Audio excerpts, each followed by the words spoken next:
Alright, as promised, here's a video of my Super Nintendo Portable. As you can see, I went with a Super Famicom European model Super Nintendo look. I wanted it to look like a piece that fits with my collection.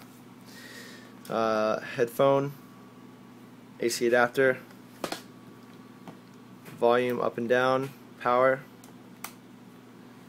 This is the mute button. It's just a small little latching switch. Goes up and down, very low profile. Brightness, up and down. Cartridge port, L&R buttons. I wanted a little LED right here, just like the Famicom system. It's very bright actually. This is from a old, from a broken PS2 controller, and I was playing it in the dark last night, and it's very bright, but not too distracting. So let's pop in a game. Just to prove that I'm not working with clone hardware, Super Mario RPG, which it's my understanding that most clone hardware has a problem playing or will not play at all. So anyway, I think the mute button's on right now. There we go. So, brightness, up and down.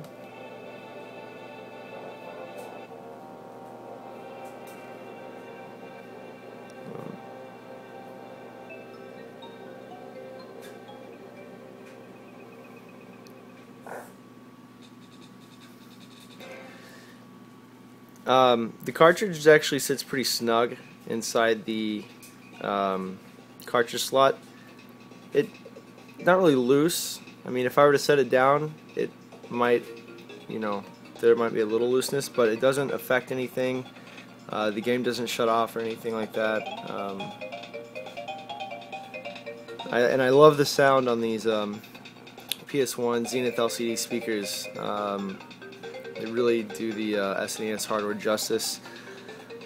One of my big concerns when making this was when adding in the headphone port, that there would be some interference with all the electronics crammed inside, but there's not really. So I'm pretty happy about that, because I love a lot of the music from SNES games.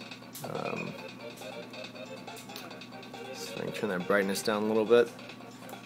Camera's kind of picking it up a little bit too bright. All games work except for Top Gear 3000. I'm not really sure why. It loads up fine. I get to everything except the race scene, like when you start to race, and it displays garbled graphics and doesn't really play. It's a DSP-4 chip, the only game I believe with DSP-4. I don't have any other DSP games to test out like Mario Kart or Pilot Wings, so I don't know if it's just a DSP issue I have. It might have something to do with maybe extending the cartridge port. I don't know. Since it's the only game that doesn't seem to work, I'm not too worried about it.